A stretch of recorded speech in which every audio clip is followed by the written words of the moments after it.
Assalamualaikum warahmatullahi wabarakatuh. Selamat sore rekan-rekan tenaga kesehatan semuanya.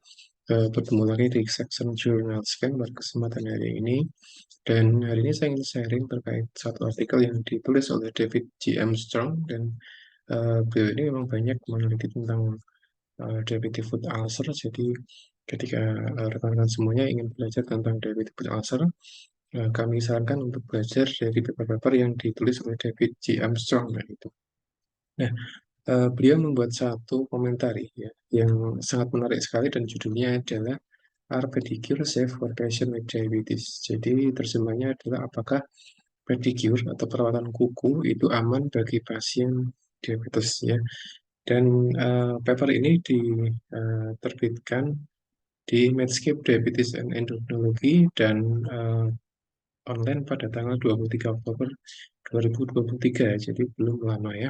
Baik, di sini beliau memberikan atau beberapa patokan, ya, beberapa panduan ketika kita merawat pasien diabetes dan mereka ingin melakukan satu pedicure ya, dan barangkali pedicure tadi sudah menjadi kebiasaan mereka ketika mereka sebelum terkena diabetes ya, mereka ingin merawat kuku dan sebagainya sehingga lebih terlihat lebih menarik dan itu akan meningkatkan satisfaction kepada si pasien tadi gitu ya. Nah, ini berlaku bagi pasien-pasien DM yang memang kakinya masih atau jarinya masih utuh, jadi belum diamputasi atau mengalami diabetes foot ulcer ya.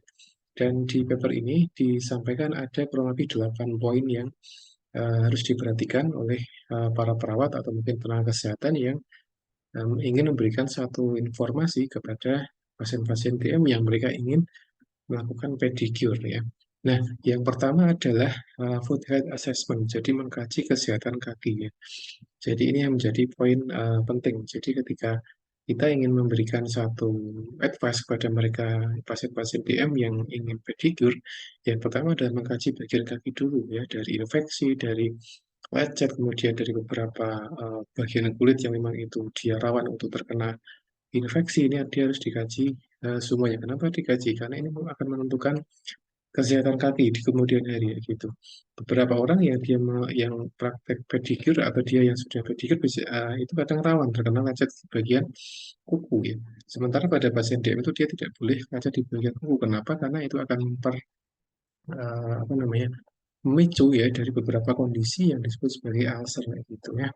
Jadi yang pertama adalah mengkaji dari eh, kakinya, dari semua kaki dia dikaji, baik kanan atau mungkin yang kiri ya.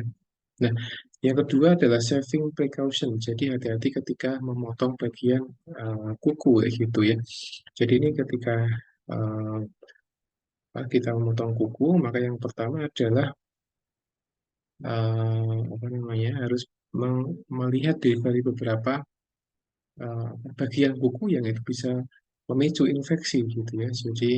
Uh, jadi mengurangi atau apa namanya, mencegah ya pasien-pasien itu agar dia tidak memotong kuku beberapa hari sebelum dia pedicure. Jadi biar tidak membuka pintu infeksi seperti itu ya. Nah, yang kedua adalah apa namanya, memastikan bahwa salon atau tempat pedicure tadi dia adalah bersih dan aman dan steril atau mungkin dia resik atau bersih gitu, karena kalau kotor nanti akan membuat infeksi dan memang akan lebih berbahaya gitu bagi semuanya.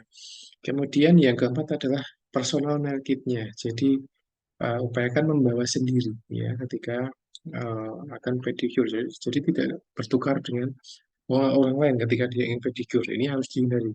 Jadi ketika kita ingin memberikan satu advice ya kepada pasien DM yang ingin pedicure, maka yang pertama adalah harus bawa sendiri alatnya ya dan sebagainya. Karena mencegah untuk ya tidak ada cross contamination atau infeksi ya. Kemudian yang kelima adalah komunikasi dengan teknisinya. Jadi komunikasi dengan orang yang ingin memotong kuku yang ada di salon gitu ya.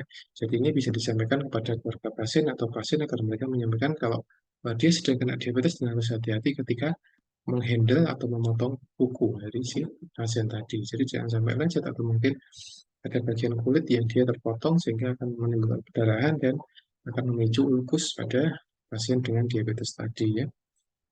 Kemudian yang keenam adalah menghindar avoidance of cuticle cutting. Jadi menghindari memotong bagian kutikel. Jadi ini kutikel itu bagian yang ada di kuku dan dia harus dihindari ketika akan dimotong kayak gitu ya.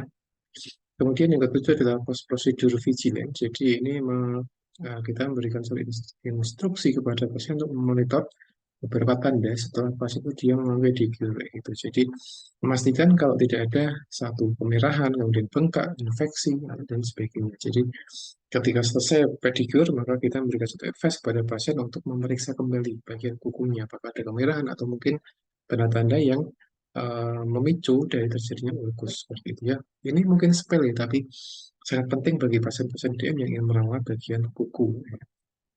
Kemudian yang terakhir adalah regular foot examination. Jadi ketika kita sudah memberikan advice kepada pasien untuk pedicure dan pasien dia sudah pedicure, dia sudah mentaati 7 step tadi. Yang kedelapan adalah kita harus rutin memeriksa kaki bagian pasiennya ya. Nah, kenapa rutin? Karena ini sebagai langkah prevensi agar tidak terjadi hal-hal yang ini bagian dari komplikasi atau mungkin hal yang itu menjadi efek dari pedicure tadi ya. Karena memang kunci dari pasien DM adalah dia harus regular foot examination, jadi harus rutin memeriksa bagian kaki. Karena ketika kaki itu dia sudah ada lecet, maka dia bisa memicu ukus. Ketika ada ukus dan tidak ada intervensi yang cukup, maka bisa memicu satu infeksi, kemudian kondisi yang lain, sehingga bisa mengganggu dalam aktivitas pasien sehari-hari gitu ya. Nah, baik ini mungkin dapat kami sampaikan dengan pembahasan semuanya, dan ini adalah paper menarik bagi Bapak Ibu semuanya yang ingin menangani atau memberikan satu advice kepada pasien-pasien DM yang ingin pedicure ya. Dan demikian yang dapat kami sampaikan. Assalamualaikum warahmatullahi wabarakatuh.